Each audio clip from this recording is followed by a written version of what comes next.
actually remember how to do this. Welcome back to 1010's podcast. I'm your host, Robert Veer, and across from me is my co-host, Adam Nilsson. And on Zoom, we have Dusty Nixon because he did things, and we're going to talk about it. And the internet finally works again. And the internet finally works. 2 weeks in a row, we had no internet. 2 attempts in a row, Robbie, you had no interwebs. Last week, it was down for literally the 3-hour window that we had to do a podcast. I drove by them fixing it on my way home. Yep, so we knew it would. I'm like 99% sure that a truck snagged it on the way out of that parking or the construction area for that giant warehouse they're building right off your exit. That sounds right. Because there was a CenturyLink bucket truck and a CenturyLink fiber splicer parked at the construction entrance. Yep. That would be it. So somebody snagged a line driving in or out of there. Yep, so it was down right before Adam got here and then got working again as soon as you got home, basically. Yeah, like within a minute of me driving up my driveway. Internet's up. Oh, good, I'm home. Literally how that text went. And then last night you showed up just as CenturyLink had what I was read as a global blackout. Their internet stopped for everybody. Yeah. Because I thought that's the power. That's the power of this podcast. Yeah. It can bring the entire internet down. Just as long as it's the one that I use, yes. I really want to know what happened. I do too. Like somebody got fired. Morbid fascination into knowing what. How could you possibly shut down an entire system like that? Yep. Because I looked at the little map because obviously it shows like Des Moines. My assumption is that they got hacked. Their website was fucked too. Because like if I would, you said you didn't even show up as a customer. So your account didn't exist. Yeah. So if you can go on CenturyLink.com and you search outages or whatever, and you can put in your address, and then so you just type in your address, and at first it says, what did it say? It said that there's no account associated with that address, which everyone reported seeing that. And then the few people that got on to their customer service lines, which had hundreds of people in queue, which I wouldn't even bother calling. Right. But some people were dead set on it. So they sat on the phone for like 90 minutes and then either got bounced back and forth or hung up on or whatever. And then if you did finally get to talk to somebody, they would say, according to our system, there's no outage in your area. But like literally everyone was out. All of Des Moines, every major city around Des Moines. And then if you look at the little map on not CenturyLink's website, one of the outage tracker websites, it was like the United States, and then you had like these gigantic globs of red in like Los Angeles, Des Moines, New Orleans. I think there's a bunch of Texas, and like just the whole country was just like a bunch of little red dots. CenturyLink is not a small company. Of CenturyLink just being out. Yeah. So we did that trying to do a podcast.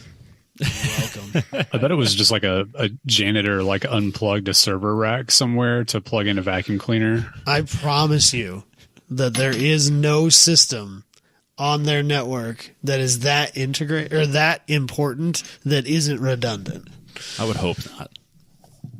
But yeah, you say that. No, I promise you. There's one plugin that has a sticky note above it that says never unplug. That's the one. I've seen those sticky notes, but I promise you that there's no system that is that important that is not redundant. But yeah, basically as soon as the website wasn't working and it would claims that no one had an account, you knew something bigger was happening. Yeah, I couldn't believe it was actually up this morning. I assumed that we were out for days, like there was like a ransomware thing that's kind of what I'm wondering is if they got hacked. That CenturyLink had to pay $40 million to some hackers. Fucking Russia, man. Probably. It's probably Russia. Yeah. It's usually Russia, Yeah. But or North Korea. Yeah, or whoever. Or is it? Yeah, it's North Korea. Yeah, not South Korea. It's definitely North Korea. It rhymes with gonorrhea. It's one of the Koreas. I mean, to be fair, South Korea kind of rhymes with gonorrhea. It does. So that's not really a defining feature. Oh, shit. You're trying to get the YouTube comments on this just fired up right away. Just let them have it. 1010's podcast is racist. Wouldn't be the first time they've claimed that. Fucking Robbie. It was vinyl from China, and I referred to it as Chinese. I don't know what to tell you. I'll still never forget the kid who got mad because we named a podcast Mandela Effect. Mandela Effect. He's like, well, this is this whole thing, and they talk about the Mandela Effect for like the last 5 minutes. Like, you listen to a 2-hour podcast? I see this is your first podcast. It was amazing. Bro. Absolutely amazing. Yeah, that still has a huge spike in views compared to everything else around it, which makes me laugh. Yeah, because there was a bunch of people that were like all in on conspiracy The theories. algorithm is powerful. Just listen to it. It's so funny. Yeah. So the title of this one needs to involve jet fuel and steel beams. Just, we need to work that in somewhere. Smart. Jeez. Just call it an inside job. Yep. Yeah. There you go. So, Dusty, what'd you do? I did something that you did a couple months ago. But you did it better. I went to an NHRA drag race. Yeah. At the Texas Motorplex. As a media member. So you're welcome. Like 2 weeks out from it, I decided, hey, I'll throw out an application and see what happens with it. And they replied back quick and asked, what's your plan for this? I said, take a few pictures, talk about it on a podcast that's primarily geared toward people that follow grid life and club racing and stuff like that, and tell them all about the world of NHRA drag racing. Yeah. So, Yeah. And they didn't question it? They were like, no, yeah. she was like, yeah, sounds good. And whenever I got there, she asked, like, are you planning on doing any interviews or anything like that? And I was like, that's a weird question.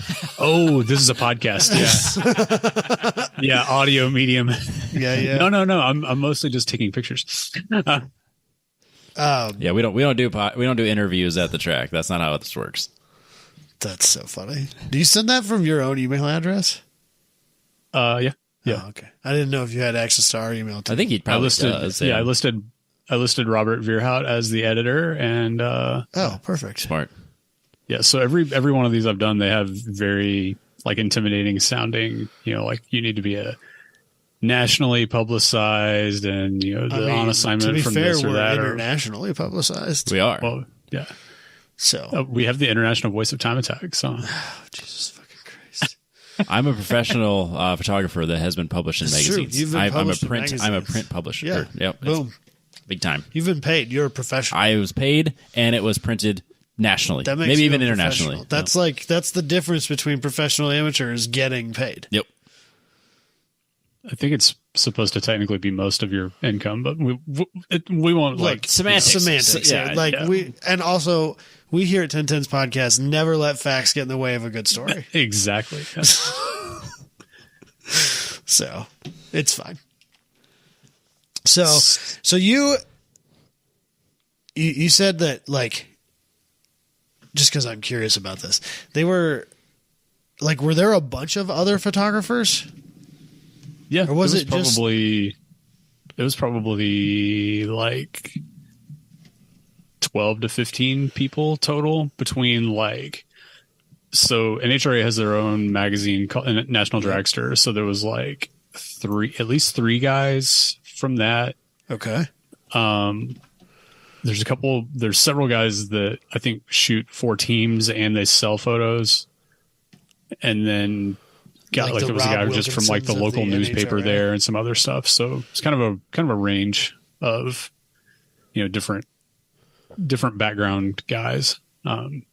So they all like walking around with 3 camera bodies and a bag of lenses and all that jazz. So it's funny because I'm ingrained to road course. So there, it's a 2-mile track with 15 corners or whatever. And there's all these different places you can go. On a drag strip, it's 1,320 feet long or 1,000 feet long for the nitro cars. Yeah. You can be on the wall out to 280 feet on the left lane or the right lane. And then like the National Dragster guys can get like inside the wall around the burnout box and stuff like that. But I had to be outside the walls. So I'm like, whoa, what do I do? Like, I only have this angle. Yeah. You get to go right next to them or a few hundred feet in front of them. Yeah. And just walk back and forth. Yeah. So it was kind of I spent, because I got down there first thing Friday and shot Sportsman Sessions starting out. And it was kind of a reprogramming thing. So most of the guys shot with 2 bodies, and you would have like a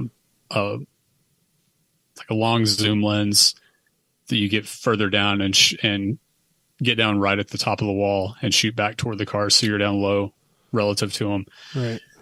And then you keep a wide angle on to do, like, a lot of guys would run back and forth. Like, they would get the car in the burnout with the wide angle and then run back down for the actual race with the zoom lens.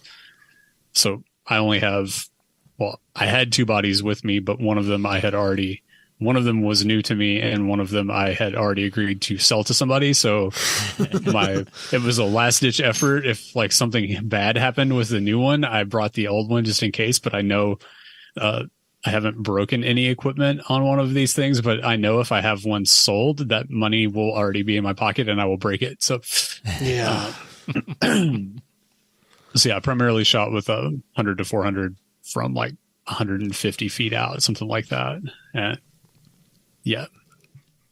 So, because I assume these, I mean, I guess they're not all of them are going a whole lot faster than what you're used to shooting at a road course. But like, did you get a couple, your first couple shots where you're like, there's no car in this picture because I suck at this? Or like, is there a lot of reprogramming involved in your head with that? It was, so I do a lot of, on a road course, you do a lot of like slow shutter speed pans, Right. to get a lot of blur behind them and stuff like that, because you're dealing with cars that are running, anywhere from 50 to 60 up to 100 and something miles per hour. Right. Like the nitro cars are doing 100 miles per hour in 60 feet. Yeah. By the time they pass you 280 feet out, they're already doing like 240 miles an hour. Something stupid. Something. Yeah. I mean, it's not that crazy. But it might be. It's pretty close. Yeah, it's so, and I didn't get past like 150 feet. I told myself, okay, I don't want to be right. So I've watched drag racing my entire life. You've seen enough cars hit a wall a few hundred feet down the road. Yeah, so I know where the bad things happen with a top fuel car. Yep. It can go bad right at the hit, which it did on Saturday with one car. It can go bad a couple hundred feet out if it gets sideways and goes over and smacks the wall, something like that. Right. Generally, that area, like 60 to 150 feet out, is kind of like relatively safe. It's as safe as you're going to get when you're that close to the racetrack. Yeah. To 11,000 horsepower bombs. They're programmed to literally bombs. Yeah, and they're programmed for the fuse to last 3.6 seconds. That's how long the fuse lasts. Yeah. It's insane, Robbie. Oh, I don't understand it. I So, don't understand where the money comes from. because this is a setup where basically you do your 3-second pass, you go back to the pits, you pull the engine apart, you put everything in. If you're lucky, there might be a few pieces that you don't have to replace, but you probably do. Because are these not the ones that by the time they get to the end of the drag strip, A lot of times the spark plugs are basically they're essentially running on compression and Yes. momentum. Well, yeah, they're running at that on like point. the heat of the glowing exhaust valve. Yeah. Yeah. Wow. And so like best case scenario, so they make their pass. Best case scenario, they come back, they tear it all the way down to the block, and they don't, like, the block and the rotating assemblies stay in there, but everything comes apart. Best case scenario, the short block stays. Yep. The long block, it has to be replaced. Yeah, every round. so blower heads are coming off. They're checking everything over on the heads. Yep. I watched one of Mike Finnegan's videos recently. He runs a supercharged Hemi in his 55 Chevy. Mm-hmm. They went to a shop for a guy that does a lot of like block repair work for the Top Fuel teams. And they were talking about, it's like over the course of a couple of runs, these cars make so much force. They use these gigantic aluminum connecting rods in them. I have I have one that's signed by Del Worsham. Oh, nice. Yeah. I got it as like a they were, when we went to one of those nationals events with the juniors, they would have one round where like all the winners got a prize or whatever. Yeah. And that's what I got was an aluminum connecting rod out of, I think my dad has it still. So I'll see if I can get him to take a picture of it for me, but, and I'll post it on the group or something, but, yeah, it's huge. Yeah. And like they're made out of aluminum to absorb the shock because the cylinder pressures and the forces of the actual combustion are so insane. And he was talking about how they're made like, out of a malleable metal on purpose, right? So that they flex, because if they were solid, they would shatter. Yes. Yeah. It's like that guy was talking about how like they use different rod lengths to tune compression per cylinder in these things. And then also those rods get shorter every run because there's so much force on the top that the rod shrinks. It mushrooms. Oh my God. Bigger. Yeah. So, standing right next to it, and I talked to a guy that there was a guy that was up from New Orleans that I gathered had been shooting stuff for quite a while. Right. And I told him like before the first, so like we're running through Sportsman. And it was like, so like, I think the first thing that was on track when I got there was Top Sportsman, which is like 6 second, like low 6 second, like pro mods, big cubic inch nitrous cars, stuff like that. But so, like they're super fast. Don't get me wrong, but they're not something you couldn't necessarily see at least one or two of at any given bracket night at your local drag strip. If you live in a major metropolitan area. The typical night at a bracket race down here, you would see 2 or 3 of these cars like this. So it wasn't probably not going to be like a big, huge class of them, but there will definitely be 1 or 2 of them at most any bigger nightly race. Yeah.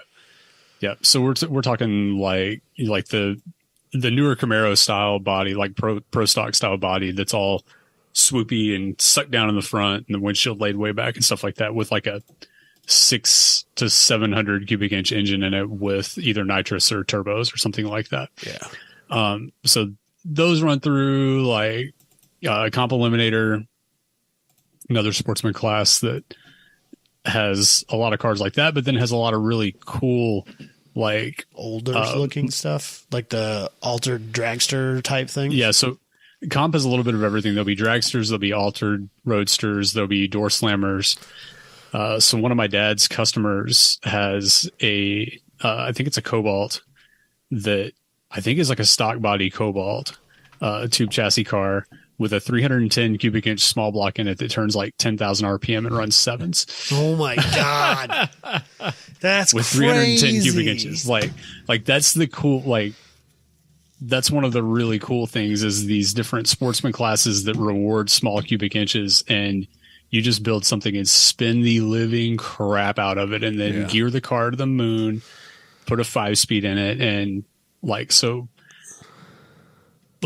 you talked on the episode whenever you went to Heartland about the index racing and then all the different types of sportsman racing. So Comp is super weird in that every like combination class has an index, and your goal is to run like as far under that index as you can. I think it's like 7/10 under, but if you run more than 7/10 under, you bust the index and they'll take time off of it for the entire class, like nationally. Oh, that's so weird. They've changed. That's okay. That's a lot more involved than I thought it was. Yeah, it's super weird. It's kind of cool if you get into it and see like what these guys are doing to run those times. I don't care what you say. Stutterbox racing sucks. Well, that's what's cool about Comp. Like Comp is just flat out, and you're trying to run like Comp was good. I'm fine with Comp. Yeah. Stutterbox racing sucks. I'll say it to anybody. I don't care. It's terrible. Yeah. So like in Comp, there was the other one that's really cool.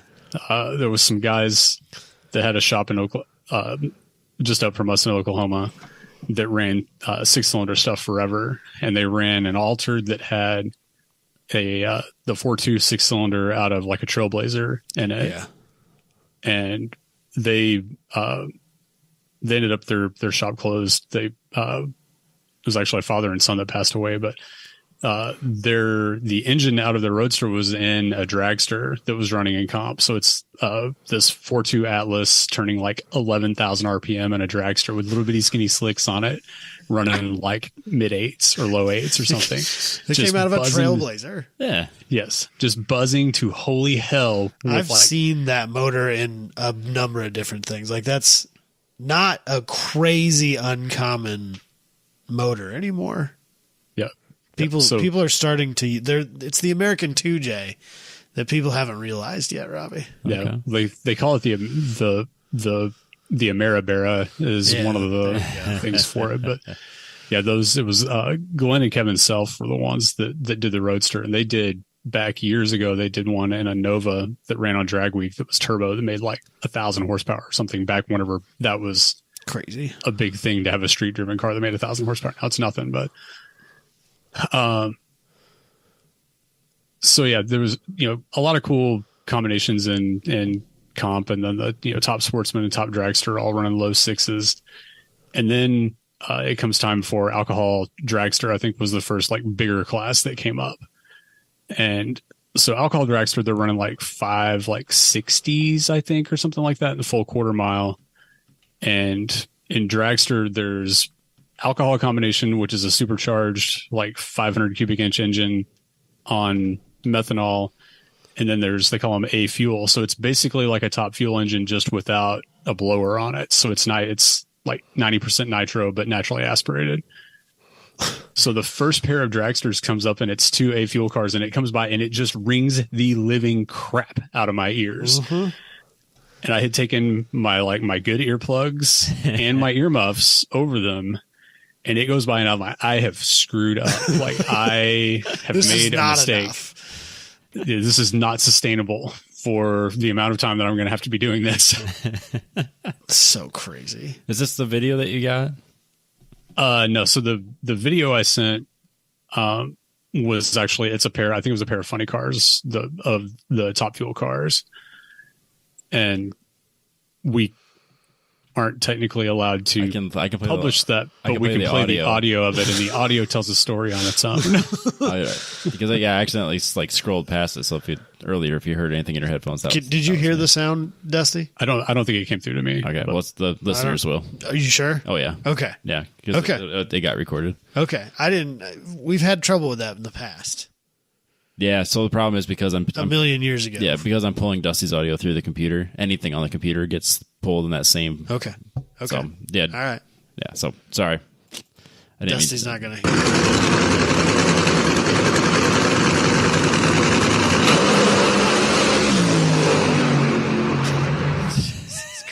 You're so fucking close. It's right there. Like, I swear you can reach out and wing tap them. It's so crazy. I mean, if you wanted to, you probably could. Spoiler alert. Yeah. Jeez. Oh, you know what we should have done? We should have warned the people with headphones. I think they knew it was coming. Yeah, they figured it out. Yeah, fuck them. See, he literally just said, fuck the fans. He just said it on the show. Yeah. He actually said it. It's fine. Don't worry about it. So, I don't know. So working up through the alcohol cars was like a good primer. And then I'm talking to this guy next to me before the nitro, before the top fuel session. I'm like, yeah, I've never, like, this is my first time shooting fuel cars like this. And he was like, yeah. I was like, doesn't really matter how many times I do it. It never gets less crazy. It never hurts less. Yeah. Did he have like crazy ear protection on, or did he just, didn't even have do you it. just like wince and push through it? No. So most of the guys that shot a lot, that like you could tell that did this a lot, had the custom formed ones that like Racing Electronics or those different companies do. Okay. And if I did it anymore at all, that would be I would just go drop the $200 or whatever it is to get those, because that would have made a big difference. And I found the right combination. Like, I got my in-ear earplugs pushed in a good spot, and then got the over-the-ear ones settled right where they were getting a good seal, and it was fine after that. And then for the top fuel cars, whenever they go by, it's not loud so much as it is just a a shock wave coming off of the car. Smacks you in your chest. So the first pair of funny cars that went, it was just a single, and it went by just one car, and I just kind of stood there dumbfounded afterwards. And like that first punch you didn't see coming. Just what the fuck just happened to me? Oh my God. So like standing where I was at, they would leave the line and you feel it, but then whenever they go by, the only thing I could compare it to is like if you get hit in the face with a ball or like get punched in the nose, you get that kind of like weird, like sour tinge and like just kind of dizzy a little bit and just like, just nothing feels right for us. Yeah, that's what happens when the cars go by. and then after a second, it's like, I want another.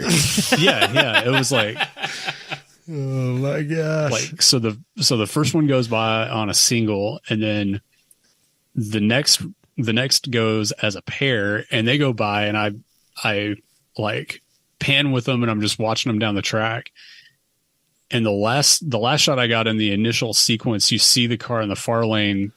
So these cars are so ragged edge on the tune that if anything goes wrong with like the clutch setup or anything like that, the load on the engine changes, and they actually will just put out the ignition in some of the cylinders, and you'll just see raw fuel just pouring out of the pipe. And there's so much, so they call it putting a hole out. So there's so much force out of the exhaust especially on a funny car. Wherever you put like 2 or 3 cylinders out on one side of the car, your downforce changes on that side, and it'll just drive the car across the track. So the car in the far lane lost. The zoomies? Yeah. It's in the rule book what angle they can be at so that teams can't play with the angle to change downforce on the car. Huh. Because that's how dialed there are. That's how hard they push down. Because, right. So that sweep angle and in or outward from the car and back towards the back of the car is spec'd. Huh. So that you can't fuck with it. Because that's how insane the pressure coming out of those exhaust pipes is. Wow. Well, and that became a rule probably like 3 or 4 years ago, because the funny car guys started looking at it and were like, wait a minute, let's start laying them back. And they started just running faster and faster and faster, but they started getting way less stable on the top end too. It's safety. They finally, they finally made it a rule that you couldn't move them past a certain point, because they were all like my whole time watching it growing up, they just all looked the same. So yeah, the cars go by, the car in the far lane puts a bunch of holes out on the right side of the car, drives across the center line, other car drives right up under the back of it, and they both just explode into a million pieces of carbon fiber. Oh, and I'm just like, whoa. And this was like probably 800 feet out that they hit each other. So from where I was at, it was just a ball of smoke and dust and pieces, and like then like it starts to clear and you see parachutes, and like they both went back over into the left side wall, and I got the last picture in my sequence is you can tell the car in the far lane is turning back across, and then I pulled it back up and shot some more whenever they were down the track, like going up against the wall. I was like, okay, so I've seen 2 pairs of nitro cars, and the second pair, they exploded in a million pieces hitting each other, which like isn't supposed to happen. You're not supposed to see that at a drag strip. Jeez. That was kind of like most of the reason my dad chose drag racing, because he had grown up around dirt track racing and figure 8 racing and stuff like that. I was like, I don't want to build a car every year. Yeah. So I'm going to do a race where I don't get hit all the time. Uh-huh. Yeah, exactly. Sure. Well, I mean, he's never been hit. Well, it worked. Yeah, so it worked out for him. That's the only the track that Dusty went to here. It's the only one he's ever oiled down. Jeez, that's pretty damn good. It's the only one my dad ever oiled down is that track. So, but yeah, when they do crash, it's usually pretty spectacular. Yeah. Yeah, things don't go wrong small at those speeds. Well, even the pro comp classes and the air quotes slower cars, even those cars are, they're in the 200s. They're not. I mean, even those are catastrophic crashes when they do happen. Yep. So, like that track, the Motorplex, I've been going there since before I could walk. I assume that you've seen Top Fuel cars before, right? This isn't your first Top Fuel event. Oh yeah, no. I've been going to the Nationals since ever since I remember. Right. I was watching fuel cars literally when I could barely walk. Right. So my dad had a Super Comp dragster up until I was 5. And then we got out of it for a while, and so we were going down there. Like, he raced, I think, at one of the first, maybe the first national event that was at the Motorplex in '86. That's cool.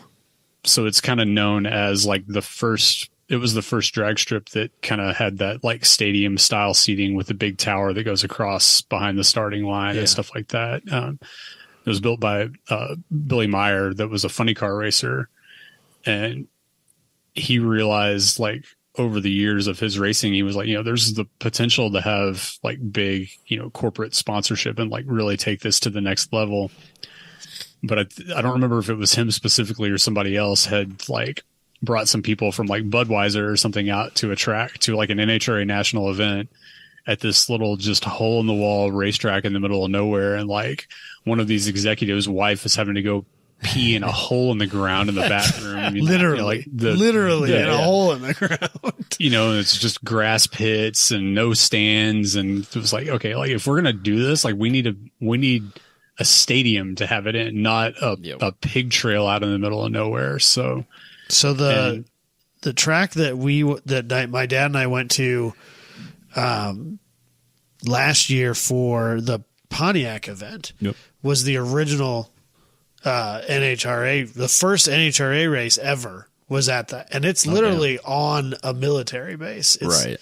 I mean, you have to drive the like air quote barracks for this little National Guard facility is on the driveway to turn into it is in the middle of the staging lanes road. Like, I mean, that's what the place is. I mean, it's just, and that's not an uncommon situation, right? When you get into really old drag strips, like they're literally old airports that sometimes still are airports. Yeah, it was all surplus, surplus airfields, stuff that was left over after World War II. Yeah, which I like going to places like that because I think it's, it's got a vibe. Yeah, there's the history. To steal a word from Adam Jabay, it's got a vibe. It does. I mean, that's Sebring was that way. I mean, Sebring had a vibe. Yeah, because it's an old airport. For real. Yeah. I get it. Yeah, one of the coolest tracks I've been to drag racing wise was Beach Bend, and it's been there since like 1955, I think, in Bowling Green, Kentucky.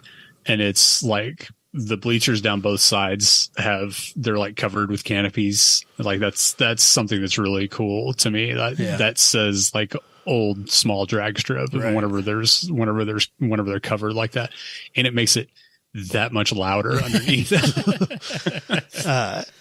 I have moved cones so an airplane could taxi out onto the runway to take off at an autocross event before, because one of our old places in Oskaloosa was still an active airport, and we were on the taxiway between where the hangars were and where the airfield was, and if the wind was blowing in the wrong direction, that was the only way they could get out to where they needed to be. And so they were always really like cool about it, but we might have to move a handful of cones so they could taxi on by us. Yep. I've done that for an autocross before. So it's weird stuff for sure. But it's cool. So if you look at it, like the Motorplex was built in '86, and then I was looking like Houston Raceway Park that just closed. looked almost identical to it. It was built like 2 years later. Heartland was built like 2 years later. Yep. They all have that same kind of Heartland of overall look. If I didn't know any better, I'd have said you're at Heartland. When Yeah, I was it looks looking at these identical. pictures. I mean, the bleacher setup is exactly the same. Yep. The tower setup is exactly the same. I mean, that's Heartland Park. So Heartland might be a little bigger, but yeah, it's the same setup. Yeah, Billy made the prototype for the modern drag strip whenever they built that place. Yeah. And then the other thing that's unique about it was the first track that was full concrete all for the whole quarter mile. Yeah. And the way that it's made, it's like the whole thing is tensioned together, like with like cabling, I guess, or something like that. So it's like the smoothest drag strip on earth still, 36 years later, 37 years later, but it makes for a really different surface than what most people are used to running on. So it makes the racing there a lot different too. And there's just a lot of, I'm biased because I've been going there my whole life, but it's just, it's a cool, unique place that I still love going there. That's why Heartland Park holds a special place in my heart because, I remember going there as a little kid, and it's currently the only place I've ever road course driven and stuff like that. So I get it. Yeah. Yeah. I've gotten to drive there a couple times, and like the first time I got to drive a car out from under that tower and go into the burnout box, it was a spooky, surreal feeling. It was really cool. Yeah, one of those like, I fucking made it. Yeah. Yeah. I'm big time now. 10 years ago, if he could see me now. Holy shit, what the hell? I'm so fucking cool right now. 14-year-old me would be so impressed. Mm-hmm. Yeah. Yeah. So yeah, it's always like whenever I was growing up, it was always run in October. It was always cool. They always set records whenever they would come there. Like Friday night qualifying there for nitro cars, it was always going to be the fastest anybody had ever run, the quickest anybody had ever run. And for a long time, they bumped it into September, and it was really hot, and it just wasn't that much fun. And they've moved it back into October now. So like they had qualifying session on Friday night for Top Fuel, which is exactly why I went down on Friday night. I was like, I want to watch these cars under the lights, standing right next to the track with 15 feet of header flame coming out the top of them. And it was the coolest thing ever. How jealous was your dad? Oh, I sent him, there was a picture I got of Ron Capps' funny car. It's the Napa car. I think it's in the stuff that I sent you, Robbie. Yep. Yeah. I got that one, and I had to pull, I think there was a little bit of downtime, and I had to connect it to my phone and pull that off and do a quick edit on it and then send it to everybody I know because I'm a giant nerd like that. Yeah. I appreciate it. Justifiably. Yep. I get it. Yeah. And he just responded back, proud dad moment. That's awesome. So yeah, watching those cars. So like some super nerdy numbers here on like the fuel car times. So Steve Torrance was the fastest on Friday night. In the 8th mile, the car went 297 miles per hour. And earlier this year, Mike Salinas ran 300 in the 8th. So to put it in perspective, I still remember when like Kenny Bernstein ran the first 300 miles per hour in the quarter in 92. Yep.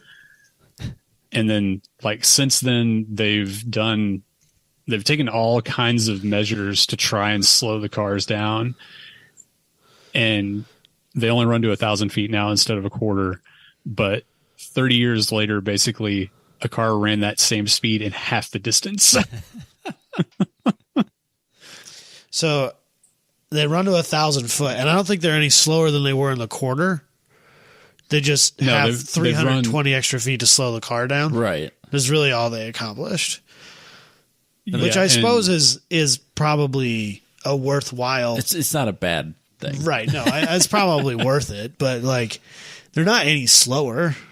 Well, no, they're actually going mile per hour wise. They're going as fast as what they were doing whenever they pulled it back to 1,000 feet, just because the crew chiefs just every run one of those cars makes, it's more data.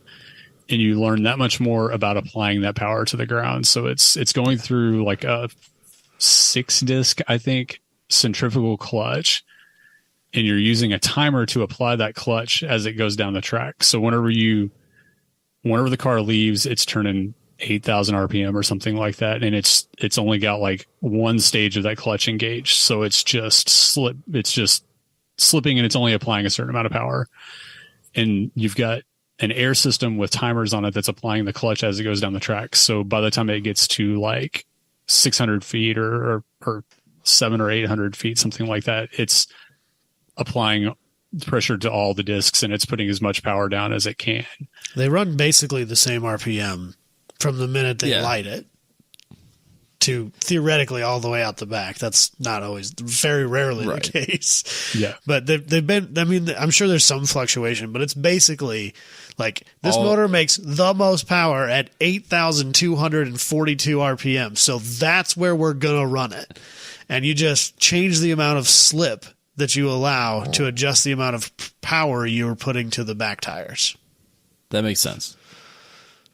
So they do deals with the crew chiefs in the pits. They call it Nitro 101, where they just talk about different stuff. You know, like they'll have a different topic every weekend at the different races. So I caught part of one of those, and they were talking about air pressure specifically. So you think generally with a tire, whenever you put more air in it, you would get less traction, because it in a conventional tire, whenever you put more air in it, it's less compliant. It's not going to, transfer as much traction to the ground.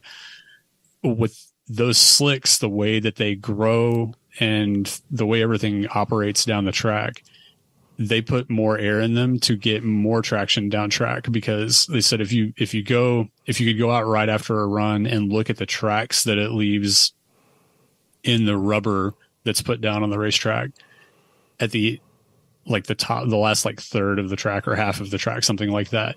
The only thing that's touching the ground is like strips on the outside of the tire where the shoulder is, because the middle of the tire actually cups up.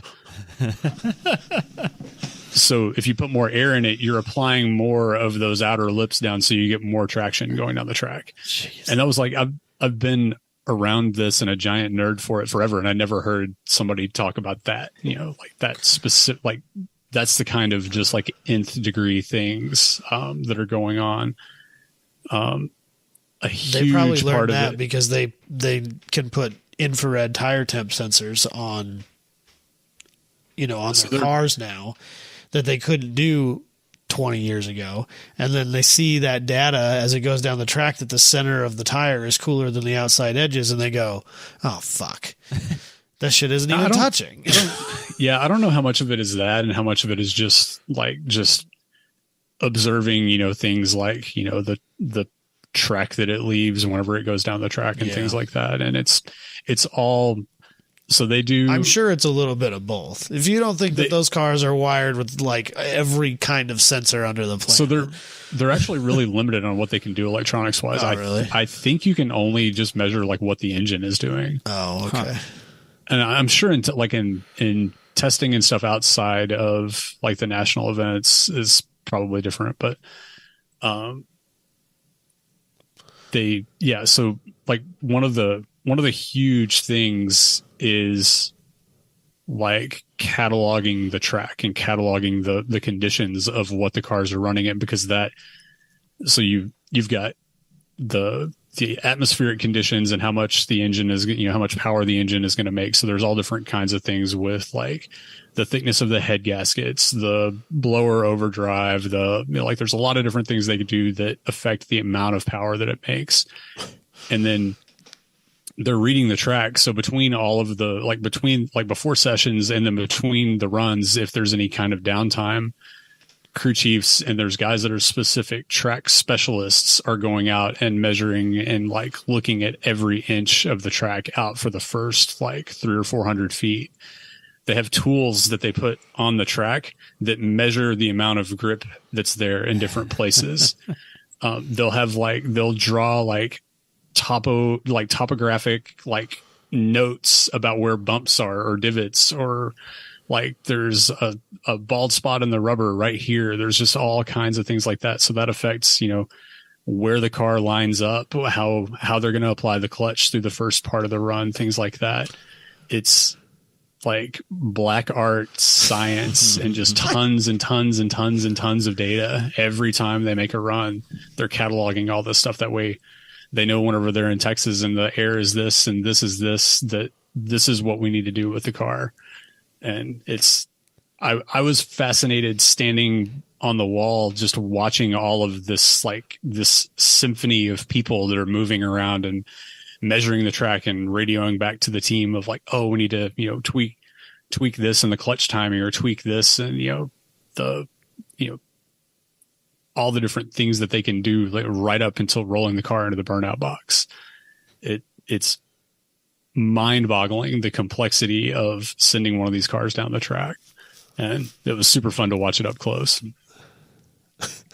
Jesus Christ. Oh, Dusty, you're so funny to me. I love it. Because I assume it's kind of like both road racing, where somebody pulls off track and you got someone with a pyrometer checking the tires in 3 different spots on each one. I'm sure that they do that stuff if they can. Oh, yeah. I remember when we were drag racing that we had a little weather station. Yep. And my mom would catalog, like she'd write down, all the different times we went, and then on that pass, and then we would write down, tire pressures and stuff that we were able to control or change, and then we would, we had barometric pressure, humidity, and air temp. Yep. Back then, we didn't have track temps because we didn't really have a good way of identifying that like you do now. Right. But, you got an IR gun and you can just point it at the track and go, oh, okay, it's 105 degrees today or whatever it is. Yep. But back then that really wasn't a thing. But we still kept track of a lot of stuff. Oh, yeah. And we were just morons. It happens. So. Yeah, so whenever we were bracket racing, like 2010 to like 2013, we got a database program that we would enter all the atmospheric conditions in, and then like you would be able to go back and just be like, oh, tonight is this, and this, and it would search it and pull it back up and say, oh, well, last July it was pretty much the same, and as long as you hadn't changed everything on the car since then, you'd have a pretty good idea of what it was going to do. Yeah, you ran this on that day when the atmospheric pressure, when the weather was basically the same, you went this fast that day. Yep. So plan accordingly. Density, altitude, and water grains. That's the big. That's like the big things that determine how much oxygen there is in the air, which determines how much fuel you can burn, which determines how much power you can make. Which is why whenever it's 60 degrees, whenever you dyno the car, and it was 80 degrees when you dynoed the car earlier in the weekend, your numbers might not be the same. Yeah. No, you're crazy. Yeah, silly me. It's mostly the dyno. It's definitely the 100% dyno. the dyno. Yeah. It's just not accurate. That's all there is to it. So getting back into more nerdy numbers before I put everyone totally to sleep. So Torrance in the Top Fuel Dragster ran 297 in the 8th. Bob Tasca in a funny car ran 289 in the 8th. So that's like 8 miles an hour slower. But Tasca ran 338 out the back. So that car picked up nearly 50 miles an hour in 340 feet when it was already running nearly 300 miles an hour. Jeez. And funny cars are, generally speaking, the slower of the two nitro classes. Right.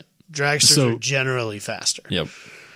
Yeah, so NHRA posts in the detailed results on their website, they've got the incrementals for all the cars. So you see 60 foot, 330, 660, and then 1,000 foot. 1,000. So you can see like the funny cars are like a couple tenths slower, but they were actually generally faster mile an hour wise. It's because I don't think that they can launch as hard. I think that so the dragsters run harder. Yeah, the dragsters run harder out the first 500 feet, and then the funny cars make up for it with aero and being able to sweep the headers back. They're able to charge harder down to the end of the track. Yeah. Which is super cool to me. Yeah. They've always been the slower class, air quotes, but they're not like, I think they're probably closer now than they were when I was younger. Yeah, it's always been so. Way back whenever they still had big cigarette money, they did like an invitational thing where it was, I don't remember if it was a full 16 car field or if it was just 8, but it was dragsters versus funny cars. And they handicapped the start by like whatever like the average difference was. So the funny car would get to leave first, but it was on a pro tree and it was only like a couple hundredths. So the tree looked like super, it was like watching a bracket race, but the lights were just like bam, bam. That would be cool. And it was the coolest thing ever. My dad hated it. He thought it was so stupid, and I thought it was awesome. It would be cool to see them run side by side, though. Yeah. And they'll do it at like test days and stuff like that now. But like this was, I think it was like I think Winston put like $1 million on it or something like that. Jeez. For the winner of it. Oh, stupid. Good old days, Robbie. Yeah. Man. Yeah. So the 60-foot time for a dragster, like 0.829. So like a really fast door slammer car will be like low 1 second. Like pro stocks are running like 0.980s or something like that. So a 0.829, if you put it in a calculator, it comes out to 4.77 Gs. That's a lot of G's. That's uncomfortable. That is moving your entire. And then face. it just keeps pulling all the way down the track because it's just accelerating the whole time. Yeah, like a fighter jet. Just yep. I'm gonna try and find one of my dad's time slips. I realize they're like completely different leagues of insanity, but. So yeah, like whenever we were running the Camaro with the 5-speed in it, our best was like a 143 60 foot, and that was like a solid kick in the back. I cannot imagine even a low 1 second. So my dad's car is freak of nature 60 foot for whatever reason, like for its power number and stuff like that. It whatever, it just does crazy. Low 60. It's a one, like the time slip here, just the random one I pulled up, a 132. 1.32 seconds, 60 foot. Okay. Which is for the power, for a mid 9 second car, that's a pretty fast 60 foot time. Right. So, yeah. That's almost double a Top Fuel car. Mm-hmm. in 1.3 seconds. Yeah, and then doing the calculation on it, it comes out to like right at 100 miles per hour in 60 feet. The other one I found here, a 1.31. So I mean, he's pretty consistently 1.3s. Yeah, which is a very respectable 60 foot time. Here's another 1.31. So, yeah. These are all 1.310, 1.312, 1.311. So, yeah. It's a bracket car. It's not. Yeah. It's a very consistent car. It just doesn't have a very consistent driver. I've been there. Yeah. That happens. And I can say that being that was me when I did it too. So, like, I can say that without, being too critical because it was me too. But yeah, it's a very consistent car.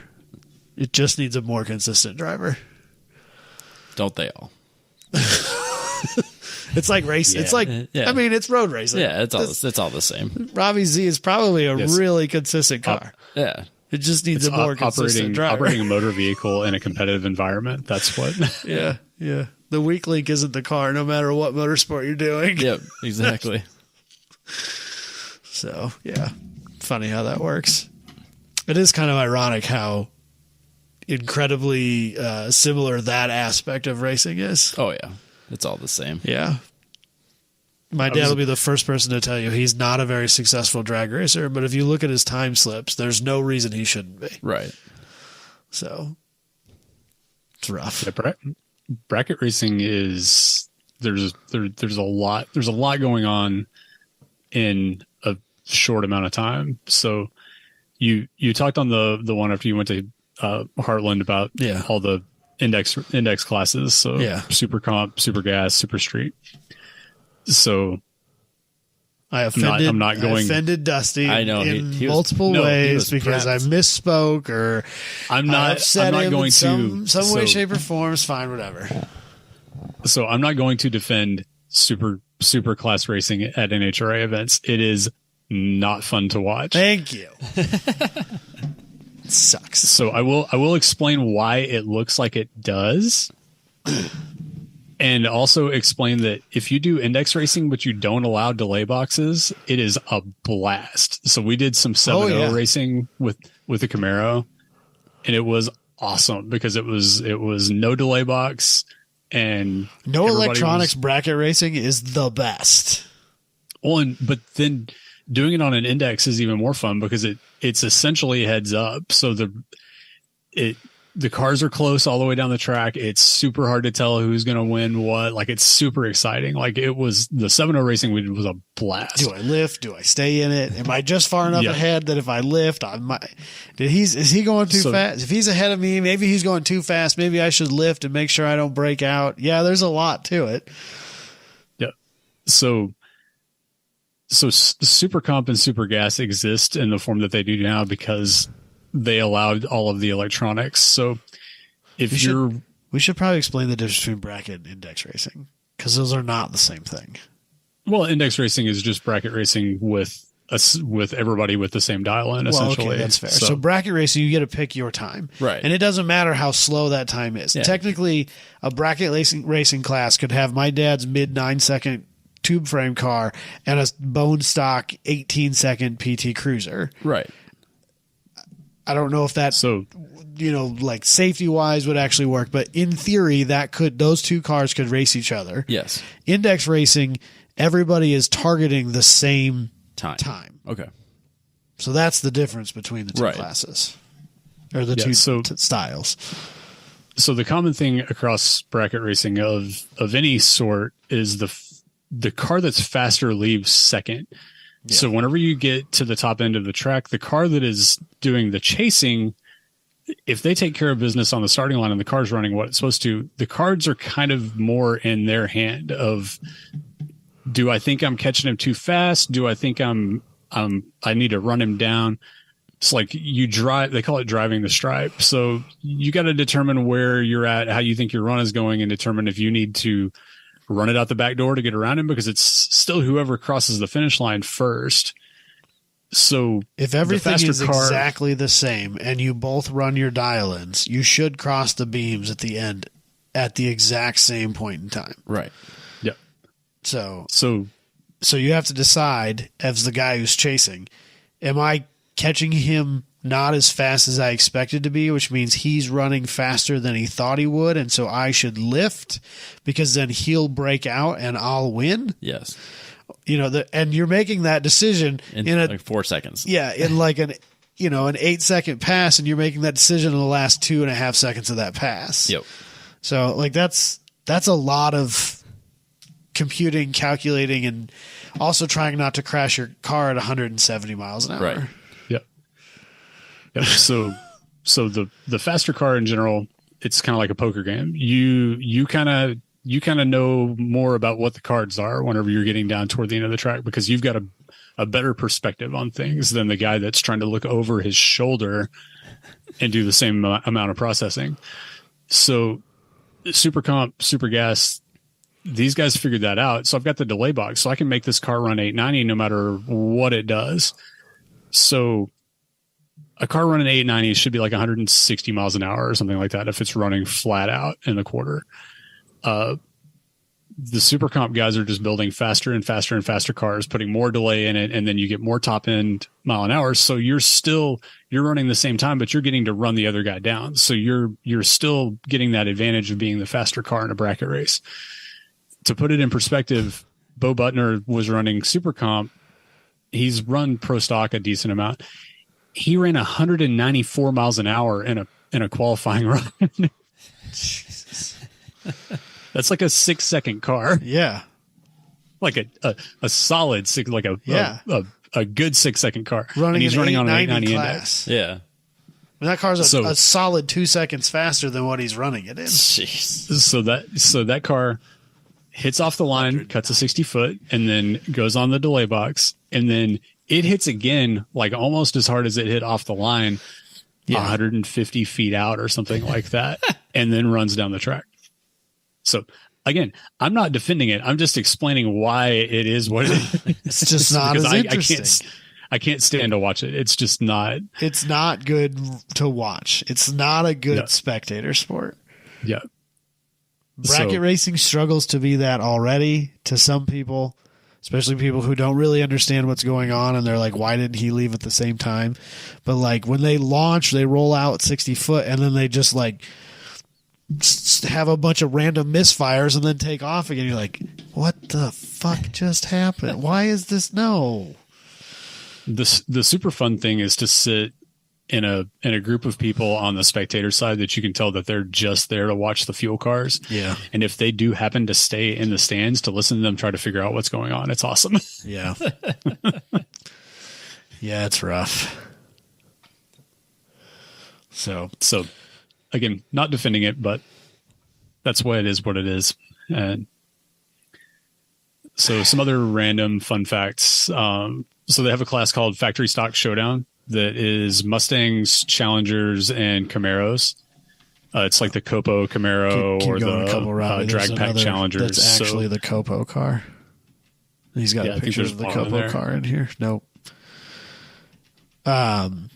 So apparently to get a Copo car, you have to that's a Copo car. Oh. To get a Copo car, you have to like enter in a lottery or something like that. And Yeah, then, they're and then you get the limited build opportunity to buy it if you win the lottery. Yep. And my dad has a buddy who actually got his name pulled once, but then he found out that the cars are like, I don't remember. Let's just say $200,000, Yeah, and something's he's just crazy. he's just like an average middle class American citizen. Yeah. And he was like, well, I guess you can throw my name out and pick somebody else because that ain't fucking happening. Well, see, the thing you do is you just get the loan to float that, and then you turn around and sell it to somebody that wants to race it. Yeah. And make a little bit of money. But so these cars, like from the outside, they look like the body is all stock panels. most part, yeah. Like the Camaro has a big giant bulge because it's got a huge like high rim intake on it, or like a giant blower with the like intercooler built into it, stuff like that. But these cars are running like deep sevens, like 770s, and they look like Camaros. They look like Mustangs. They look like Challengers. Yeah. They've got late model engines that are actual production based engines in them, and they are so cool. You can buy that engine, I think, can't you? Like as a I crate don't remember motor? what I thought I don't so. remember what combo they're running in the newest ones, but yeah, there's because the Copos you could get a couple different configurations in. Right. So I remember we saw that at PRI. Yeah, I mean, That was the year that I think I was there. you don't have a lot. I mean, the one that I was there, but like I don't. You were my brain wasn't there, and I Right. know I saw that car, but I might not have actually saw that. That was Yeah, the yeah, year. yeah. That was the year. So that like GM's done a few different combinations in the Camaros, and Ford and Dodge have done the same. Ford's thing. is the Cobra Jet, right? That's what they call theirs. Yeah, I think that's what the newest ones are. Yeah, and then the Challenger's the drag pack. Yeah. But they're like Cobra Jet's They've the got- best name of the three. I guess. It's the best name of the three. Copo is not a good name. I realize it's heritage and blah, blah, blah, and it probably offends Camaro Dusty over there for me to say sure, that, but it's the worst name. Central Office Production Order. That's what it stands for. Yeah, it's also where you got your taxis, but hey, whatever. But so in the 60s, guys were just like sneaking in invoices on these and buying race cars from Yeah, the factory that's whenever how that GM was happened. expressly saying we're not building race cars. So Yeah. So Copo was like a way where you could order a la carte things. So people could order like taxi spec Impalas and stuff like that through Copo.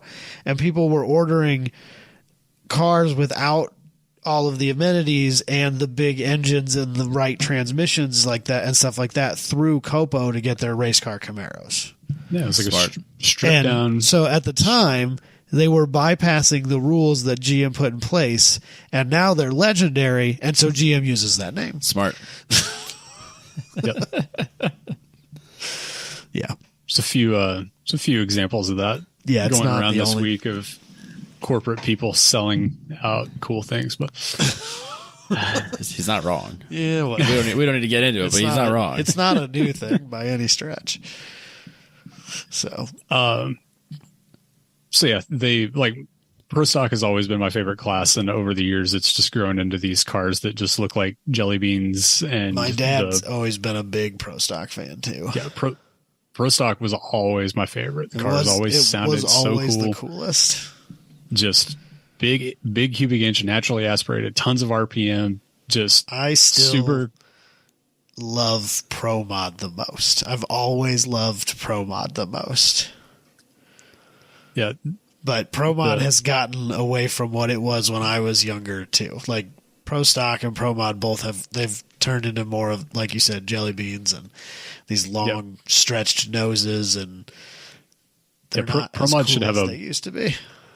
Pro Mod should have a year model limit. They shouldn't be able to run anything besides like stretched out crazy cartoon old muscle cars, and like they should all be based on Willies and absolutely. stuff like that. Yeah, they should all be based on cars that are. They should have like a 25-year rule at a minimum, maybe a 50-year rule even. Yeah, 50 years at this point. Yeah, 25 is not that far back, man. Yeah. 25, that's a catfish Camaro. So Yeah, that's fair. That's fair. God help us. Right? Yeah, we're getting old, guys. Yeah. It's definitely hitting me harder this year. Like, I'm looking at the mirror going, I'm 30 fucking 4 years old. Yeah. I'm an old man. Yeah. It's only going to get worse, Adam. Yep, it just gets better. It just gets better. Yeah, sure. Jesus. So yeah, factory stock cars were super cool, and there's a couple different guys that are building motors for them, and a couple different guys that are doing like the setups of the actual cars. So some of them would leave with, just a little bit of it. They would just like hang like one wheel up on the front and just go. And then others were leaving hard on the wheelie bar and tripping the 60-foot timer with the back tire. Yeah, like boy. Like a man. Should be doing. Like a man. Yeah. That's why I like going to gasser races, because they're still shifting those cars and they launch them and like they use the wheel. That is fun. Yep. A real man grabs second while the front wheels are still off the ground. That's the way drag racing should work. But so you have no arguments for me here. In time attack, I am pro like PDKs and sequentials and ABSs and traction controls. In drag racing, the simpler and more like you have to do it yourself, the better.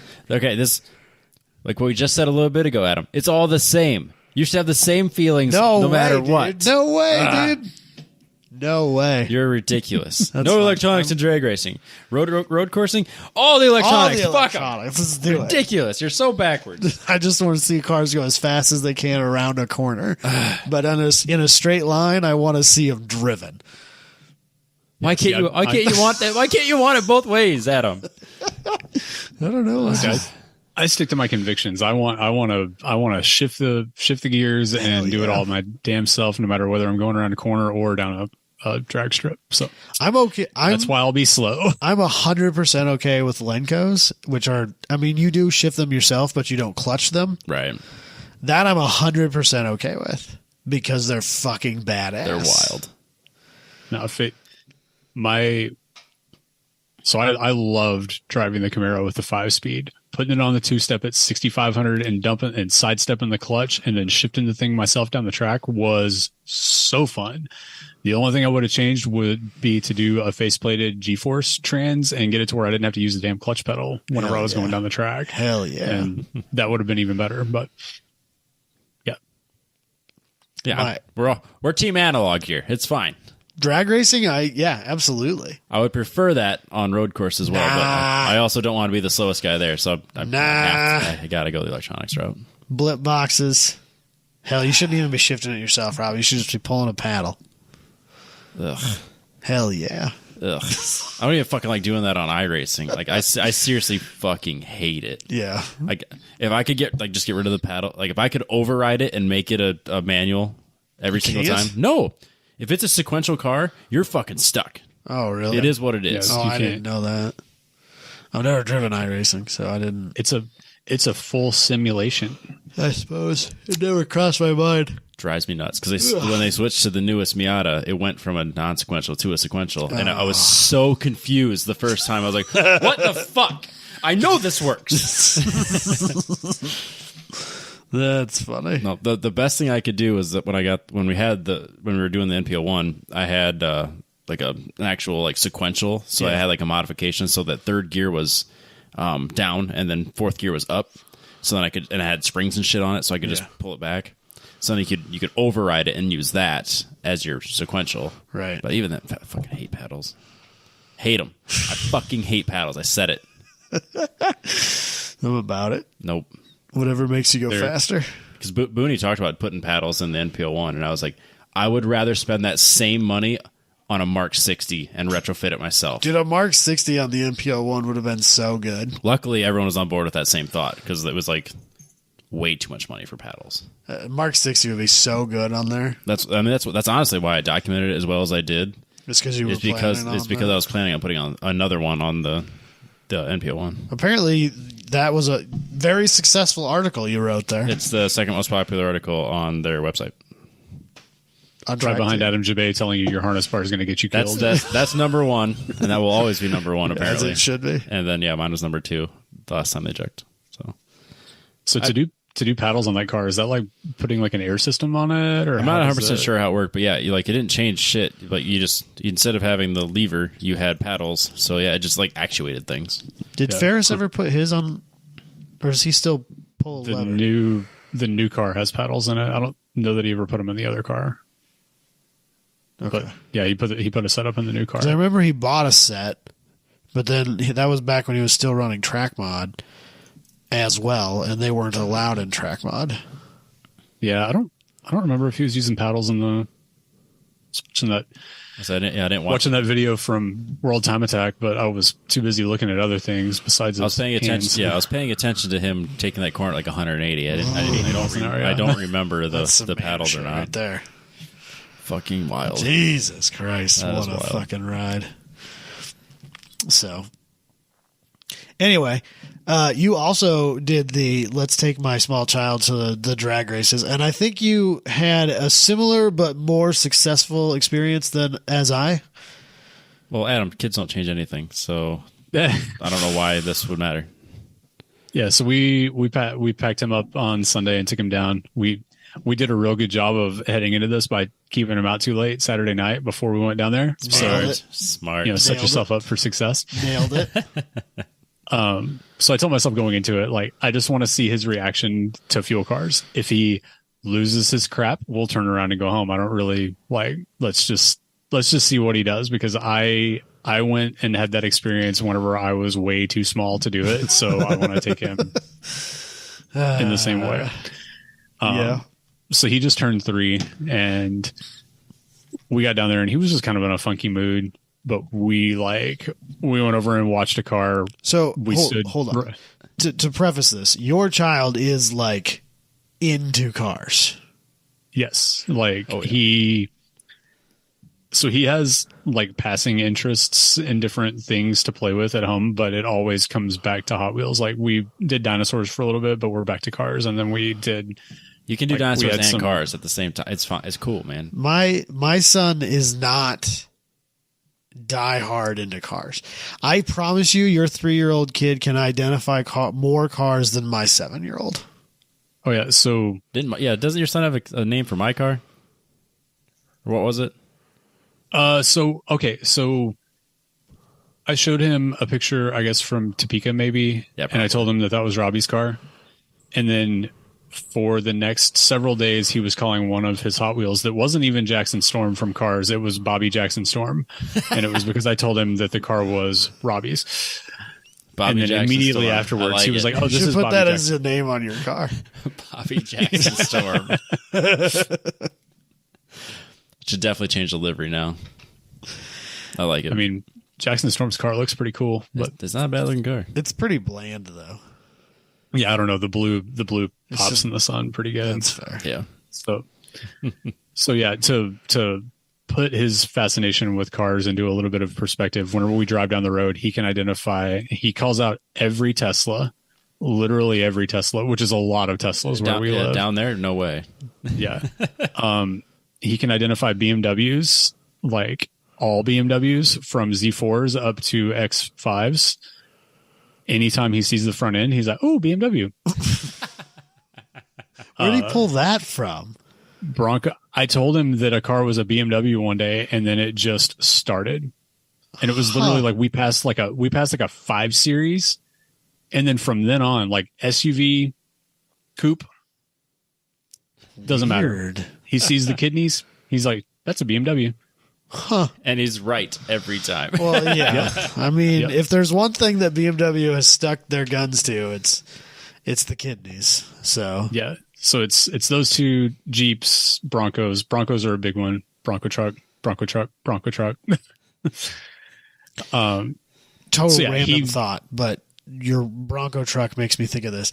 I saw a Jeep Gladiator last week with a topper, and I'm just like, What? But why? What's the point? Why would you buy a Gladiator and then put a topper on? You bought a Jeep truck and then made it a Jeep. But a worse Jeep. But a worse Jeep, yes, because it does both things poorly now. yeah, it's neither a truck nor a Jeep now. Yeah. It's a station wagon, Yeah, maybe that's what they want. Well, at least they spent like $60,000 on it. So. right? It's probably like 80. And I'm sure that the topper was nothing short of 15. So Yeah. because even cheap toppers for S10s are more money than they should be. So I can't imagine what a topper for a new Jeep costs. From Jeep, yeah, I would imagine. I don't It's know. insane. I don't know who makes it. You know, I don't know if it was a factory product or what. But I was like, why would you put a topper on a Jeep Gladiator? It doesn't make any sense. Yeah, that is weird. I'll be on the lookout for it at SEMA next week. Yeah. I'm sure I'll see at least one or two. Yeah. So anyway, so your child has been truly and wholeheartedly ruined. Yeah, so he's been. So this is his first drag racing experience. Period. So I took him to Topeka last year. Yeah, I took him to the local track last year at one point. Okay. So we have like a group of friends that all of our wives went out for a girls' night on Friday night, and we all messaged each other like, "Hey, we're stuck with the kids.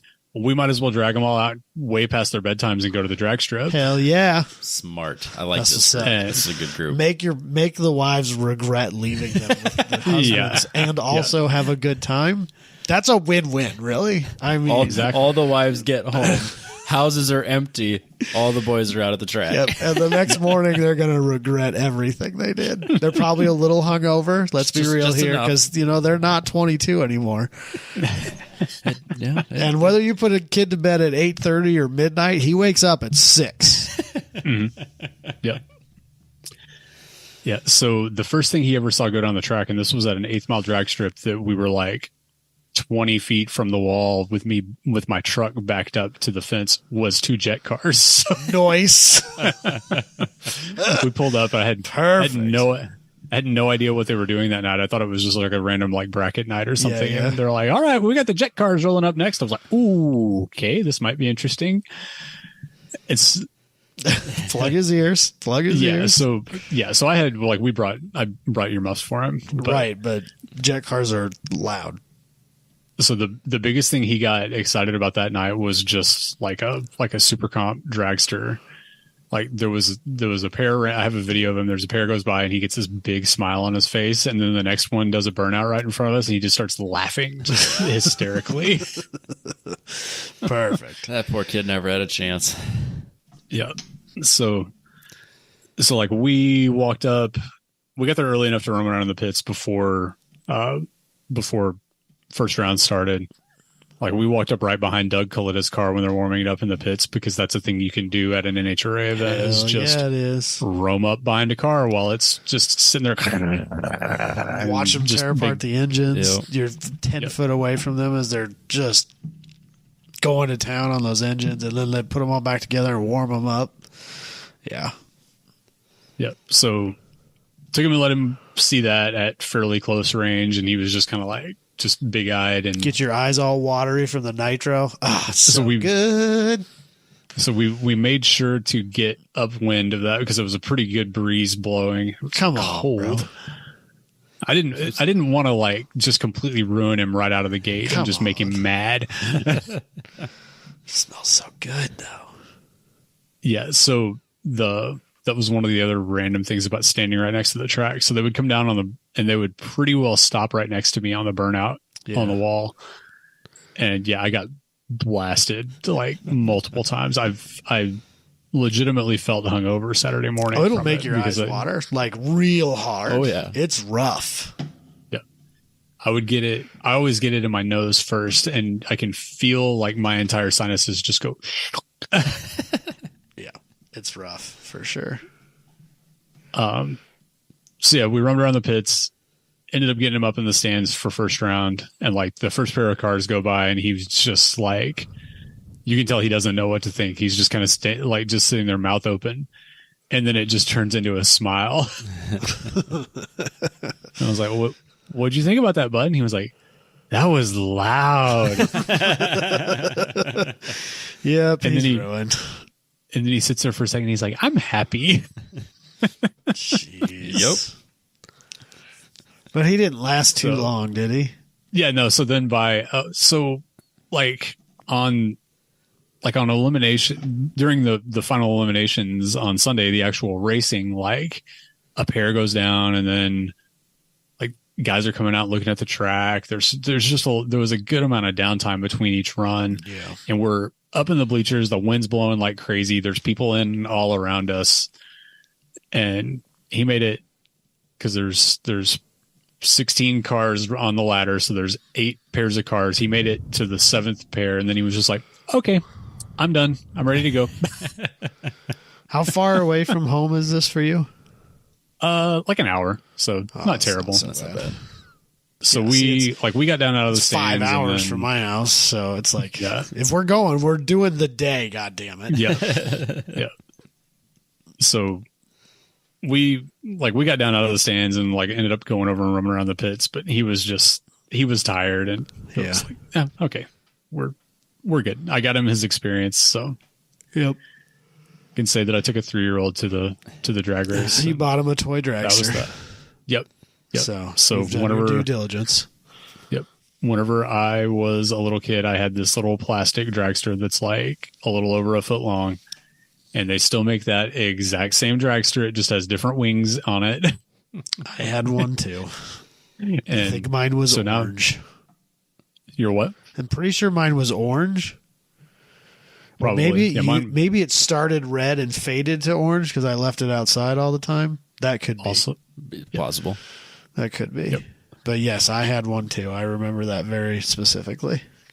Yep. Mine was white, and I probably made like 14 million drag racing passes with it. Yeah. Yeah. And then he carried it around with him for. Well, he caught sight of a little diecast truck that we have on a shelf the other day, so the truck replaced the dragster, but he carried the dragster around everywhere for us like a week and a half too. He never had a chance, Robbie. No, this kid. At least you don't have to worry about drugs. Yeah, he's got cars. Nope. Yep. Well, the good news is we already got 3 things to race. So My kids are apparently aspiring soccer players, so Well, you did this to yourself with your Instagram handle. I know it was a joke, and now it's It's not a joke. true. Yeah, so That's a little you spoke upsetting. this into existence. Yeah, yeah. you should have made it crew chief datum, and Well, then you'd be. I can change it, That's too but late it's now. probably too It's late. too late now. Even my daughter likes to kick around soccer balls now. I'm like, what the? The, Well, lucky for you, they do soccer practice every day and then like every weekend. I have a soccer game on Saturday. I bet Robbie. you do. I bet you do. It's the last one of the season. Uh-huh. What's the winter sport? Basketball? Wrestling? Annoyingly, he has decided that he didn't dislike wrestling enough to not do it this year. And his mother thinks that he needs to be in something every Season, yeah. you got to keep them busy. No, you don't. Keep yourself busy now. That's the problem. But Adam, I was told that kids don't change things.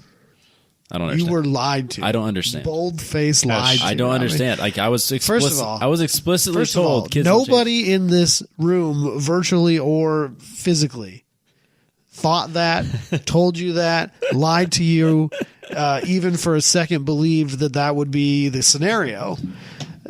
And the person or persons who thought that, believed that, told you That drifter in Ohio explicitly told me that kids won't change anything. was high as a kite when he said that, if he really truly believed that that was going to be the case.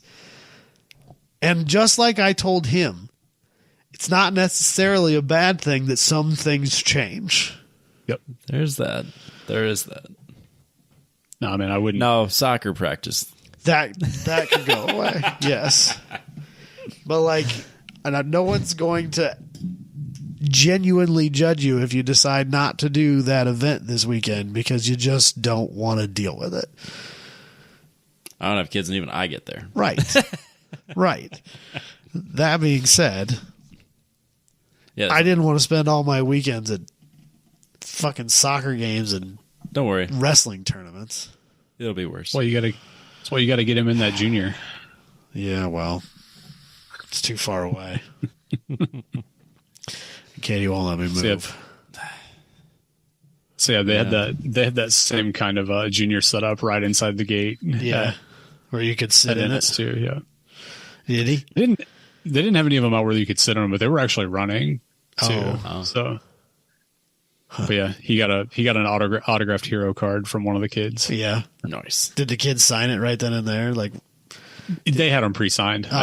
see, It's definitely his. This kid It's was definitely like, his writing though. This kid was like handing them out, and he asked Logan, like, "You want it signed?" And Logan's like, "Yeah." And like, literally, that was the best. Like, that made that kid's day. Yeah, for sure. That he got to sign That's it cool. for a kid who was like basically the same age as he was. Yep. Like, that was literally the coolest thing ever for him, which was fun. Well, it's like at Midwest Fest when those kids were walking around having like all the GLCC drivers like sign this visor or helmet or whatever. Right. They had. I mean, that was cool. They don't know me from anybody, but Right. they're like, "You do GLCC? You want to sign this?" Yeah. Obviously. Number 95. Apparently, he needs a Lightning McQueen livery instead Oh yeah. because he is number Yeah, we're 95. Yeah. Yeah, whenever you sent me 95, that my Disney-addled brain, that was the first thing I thought of. It's not too late. I mean, I'm not changing it now. Maybe next time. Next time I have to rip all my vinyl off, then we'll get real creative. Well, Wes doesn't race anymore, so no one's there to crash into you, so you should be fine for a while. Hopefully, yeah. That's the plan. So I don't want to. maybe next year that's all you'll have to do, Robbie. Is body work. Yeah. Yeah, Maybe that's all you'll have to do is a livery change. that'd be cool. That'd be nice to go into the season and not have like major plans. Yeah. I mean, this year was that way, and I That's changed already. Scope creeped a little bit. A little, that's what it is. Yeah, just a little. Jesus Christ. It's fine. So, anything else on the drag racing front, Dusty? So a couple of other random. No, I actually made notes for this episode. I've how noticed You're that way you've been prepared. looking off of notes. I yeah. refuse to do I such kind a of thing. wish that you lived in Iowa so you could be sitting in this spot right here every week. It's true. You can make that happen. Yep. Yeah, we should have recorded something while I was there, but neither of the opportune times for it sounded like a good idea. No. It happens. That was a bad week to find time for that. Yeah. So yeah, a couple other random notes. Tony Stewart from NASCAR and sprint car and other car fame. He's married to Leah Pruitt, who's a Top Fuel driver. He owns her dragster, and then Matt Hagan drives a funny car that's his team as well. And then he was also driving one of the A Fuel cars in the alcohol class. Oh, really? So I got a That's cool funny. picture looking through the windshield of his dragster and like into the visor, and you can tell it's his eyes. Like, it's so weird. Oh my gosh, that's so cool. You didn't send me that, I did grew you? up- Oh yeah. I did. I don't. Yeah, No, Yeah, that's Tony Stewart. okay. Yeah. Yeah. Holy cow, that's hilarious. that's wild. Yep. And his raw carbon fiber dragster. Yep. Nice. And then so Pro Stock that we talked about earlier. He's wearing his Mobile One like NASCAR helmet. Yeah.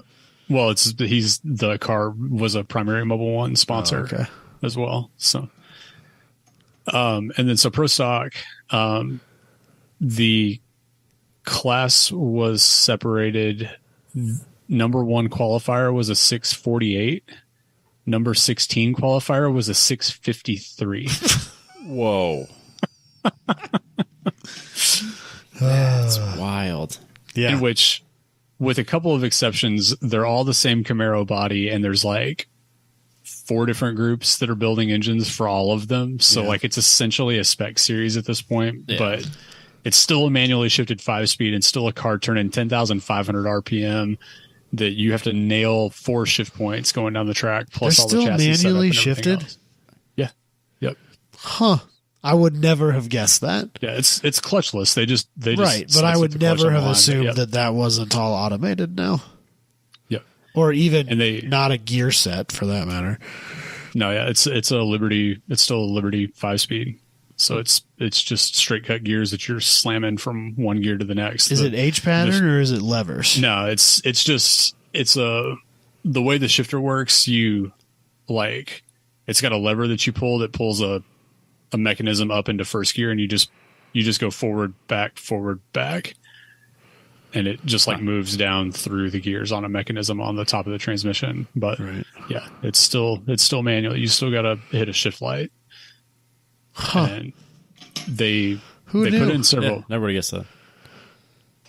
Yeah, several years ago they put in 10,500 RPM rev limit, which is kind of like whenever the class died to me. That's because so lame. Yeah, and they did it to cut costs because all like the amount of development money it takes to make a 500 cubic inch pushrod engine turn 11,000 plus RPM is insane.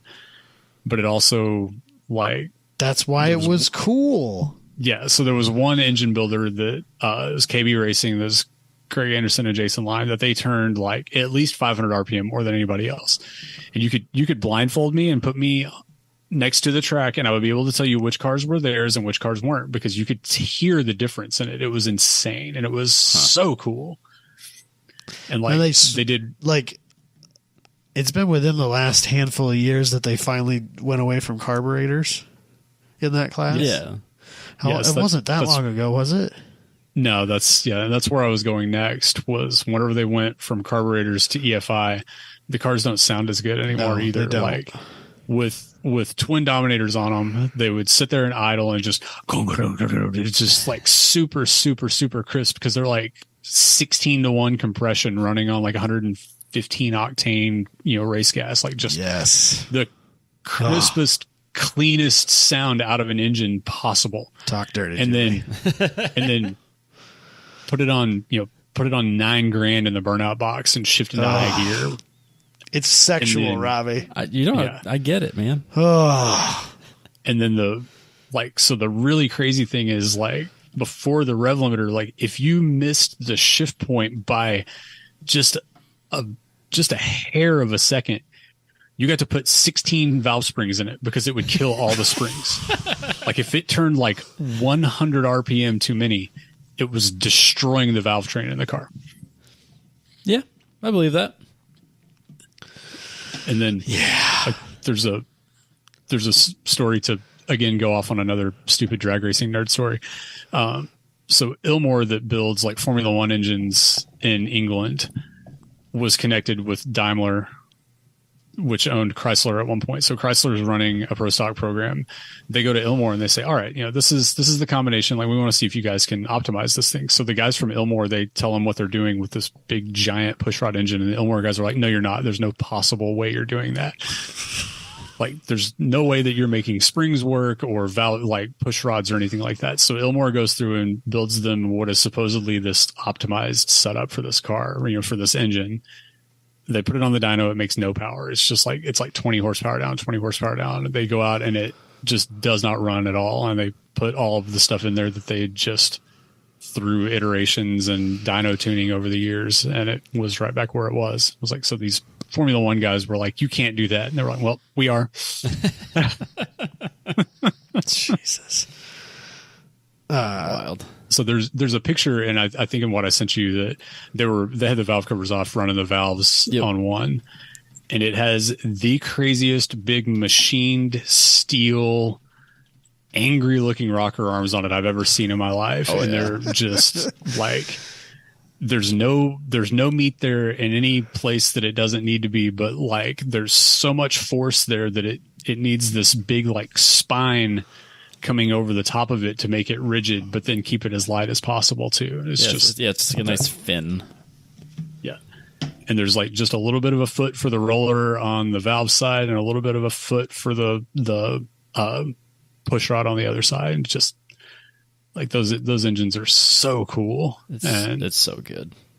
All of the development work is in the intake on them mostly. So you can look at them in the pits, and they've all just got sheet metal covers around the intake, so you can't tell anything about what they're doing on the intakes. But that's where all the money is in the development work on those. So interesting. But yep, super cool. Spent a significant portion of my life following it pretty close, and I haven't followed it as close lately. But it's still really cool to just go and check it out at the track. Door slammers will always be my favorite thing. I'll always love them more than funny cars or any kind of dragster. And like them or Pro Mod, those are like the pinnacle of door slammer cars. Yeah. And, you know, my dad was like obsessed with Warren Johnson and like his whole program when I was growing up, like through the 90s and early 2000s. And like the things they used to do with those engines and the stuff that has come out of those cars is just, because that was kind of like the last wild west of engine building. Yep. For a long time, you were really relatively open to do whatever you wanted, and obviously there were, you know, they kind of all settled in on the similar area, but they were all different in some way.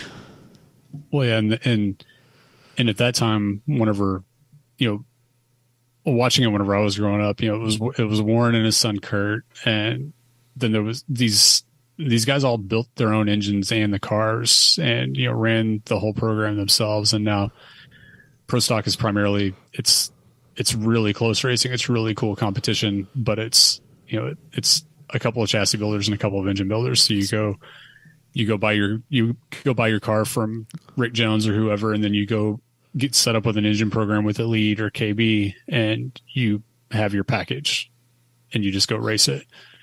And it's not the builder tuner engine builder class that it once was. Like WJ still builds engines. He builds the stuff for the Leisingers that run the autocross. Yeah. Mm-hmm. The stuff that, you know, Josh's shop helps tune. Yeah. Like he is way up on my list of heroes. Cool, badass dudes, you know? Yeah. But, yeah. Back in my day. Yep. Yeah.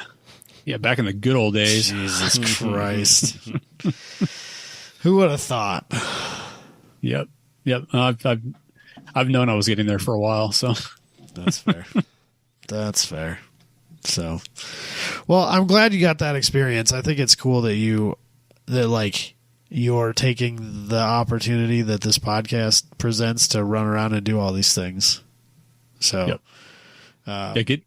getting started in it by going to Formula Drift, just kind of out of nowhere. That was that turned on a light bulb of like, I want so the next thing I want to do is the FIA WEC series is coming to Dakota next year. So, oh yeah, definitely do that. I got on their website, and it's like the first listing is something about like having corporate insurance and something else. I'm like, we'll figure out a way. You might need to apply for 2 of those. You might need a camera assistant. Yep. Yeah, that'd be awesome. I might have to do that. That would be, watching an LMP1 car at Coda would be life changing. Yeah, for sure. We went in 2013, 2014. They ran 2 years that it was IMSA and WEC. And one of the years, the IMSA race was like from like 10 until 12:30, and then WEC started at like 2 and ran an 8-hour race into 10 o'clock at night. and watching that, it was one of the last years of Audi running. And so it was like Audi, Toyota, and then a couple of others. But like watching the diesel Audis, Porsche might have been there at that time too. Watching the diesel Audis through like the carousel in the dark at Coda, and the car just goes by and you just hear air and tires moaning, and then like just the slightest hint of exhaust after it goes by. It was just the spookiest thing. Like those cars were spaceships. It was so fun. That would be so cool to see those go through through the stadium section of the carousel and watch them come down the S's. Oh, Robbie. I get it. Man, that would be so good. So I need to look. I think the race will just be in the afternoon. I don't know that they've, for whatever reason, they've run there a couple of times since then, and they've never run the race into the night again. And that's just disappointing to me. Like I want to see those cars run through sunset and into the nighttime hours. It should be against the law not to run at least some dark hours in an endurance race. Yep. Agreed, for sure. Whether you start or end in the dark is not relevant. Just not as long as it happens. But as long as it happens, you should either be racing into or away from the sun at some point in time, and then in the darkness. Yep. Yeah. Something about running past sundown was just, oh man, it was cool. Yep. Yeah. It's For good. sure. That's cool. Yeah. No, we look forward to helping you get into WEC media. Hell yeah. At least someone's pushing it. Yeah. Seeing what we can do. I like it. I like it a lot. Yep. Got to do some more investigating on that one, but It's one of those things where you just ask. You'd be shocked at how far you can get if you just ask. Like, Yeah. is it okay if I do this? And I was like, well, I guess. Okay, I'm going to do this. I mean, at this point, you have a pretty A decent resume. good, yeah, you have a pretty good portfolio of professional level racing. yeah. So And like across a pretty broad spectrum from like dirt flat track motorcycles Yep. to fucking drift cars. yeah. So having a couple of national sanctioning bodies on the resume is helpful, I'm sure, in the perception of, not just being a guy. You're not a guy. You're professional. Do you have a NASCAR track? Yeah, TMS. Yeah, You have a NASCAR track there? You should do a 'cause that's where NASCAR event. Yeah.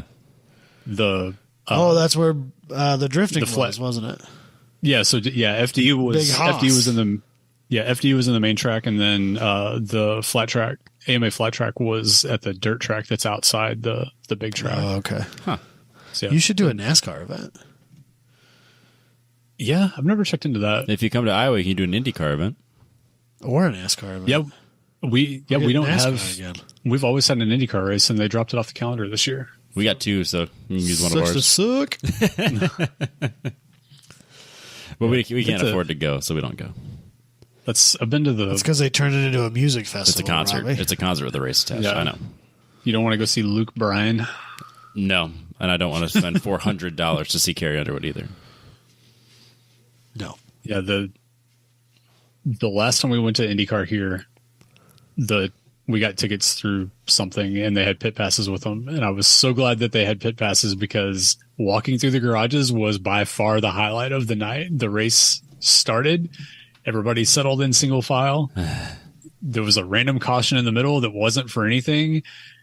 There was like 2 laps of actual racing, and then everybody settled in single file, and the race was done in like an hour and 40 minutes. It was like, okay, then I guess we'll go home now. There's only one circle track Indy race worth watching. The 500. Yeah, and it happens The in May. 500. Yeah, Yeah, it happens in May. I don't disagree with that. So Yeah, it'd be cool to watch them at like Middo or Barber. Yep. I think that Barber would race. be crazy too. Do they run at Coda? They did once, and I don't think either side was very happy with how it went. So, Oh, that's too bad. yep. They were like, they had like track limits issues. They were doing the NASCAR line off of 19. It was such a joke. And it just, it didn't draw that well. And yeah, I don't think anybody was very Were they happy mad with about the how much slower overall they are product than- of it. So, Were they mad about how much slower they are than Formula One cars? I don't think anybody expected them to not be like those cars are like they're tanks compared to an F1 car. Yeah, I mean, that's fair. They make decent power, but they're big and heavy. Yeah. So They don't have nearly as much aero. No, yeah, they don't make anywhere near the amount of downforce. I don't think they have as much tire either. No, not at all. I think they have smaller tires. Yeah, they're way smaller. Yeah, like profile, like section. Yeah, they're skinnier for sure. Huh. Yeah, and you're talking about a car that gets $100 million put into development of it in a season, and that car is like an entire series that gets $100 million put into it. Yeah. IndyCar built a car to have a shelf life and a consumables cost, and it has basically worked a well spec for them. series. Yeah, which in that situation makes sense. Right. I have no problem with it. Right. But yeah. So yep. Well, I think that's it. I think so. We did it. We did a podcast after our fall break. As opposed to the summer break. We just rolled off our summer break and into our fall break. Yeah, it's fine. It happens. Eventually, we'll just take a break. Yeah. Then it'll just be... And we'll just be done. Yeah. We won't tell anybody. Sorry. It'll just be over. Well, that's because we won't plan it. We don't plan our breaks. It just Yeah. like, we're going to do a podcast this week, and then shit happens. Because kids don't change anything. It was the internet, Robbie. Two of the weeks, it was, or only one of the weeks was the internet. We actually got it done today. Right, but we didn't. Assuming this saves. But we missed we did a show. Me. I mean, that just sucks. See you tomorrow, I guess. No. I'm going to the zoo, damn it. I got fish to see. Oh, God. You just thought my facts were boring today. Wait till tomorrow. It's a whole other day to prep. I told Katie I'm bringing my collapsible pole into the zoo. I don't care if it gets me kicked out for life. I'm getting an arapaima on a hook. You should catch a hippo. If you do it. This is better than a slap bet. Think of something. Like, even so, I mean, just like logistics aside, as soon as a fish that size would latch onto literally anything I own, it would snap it like a twig. Yep. That's why Katie has to videotape this. And then I would promptly be marched to the edge of their property and told never to come back. Oh, no, you'd be roughed up on the way out, for sure. Yeah. Yeah. I might get the cops called on me. And PETA. You just need to be optimistic. I don't think they're a protected species. I don't think so. So I might not get, like, the FBI put on me. Yeah, you might not make it on a watch list. But Yeah. How funny would that be to just roll up with my 5-foot collapsible fishing pole? Just, like, drop it on their head. It'd be the worst. Hey, I sent you an article of a guy that caught a 340-pound alligator gar with 6-pound line. Oh, God. You just got to be optimistic and patient. Turns out that fishing records are like drag racing records. Yeah, there's one for everything. Well, no, there's like there's records for different sizes of line. Yeah, of course. 6-pound line is the 275 radial of the drag race or of the fishing world. It's the X275 of the fishing world for sure.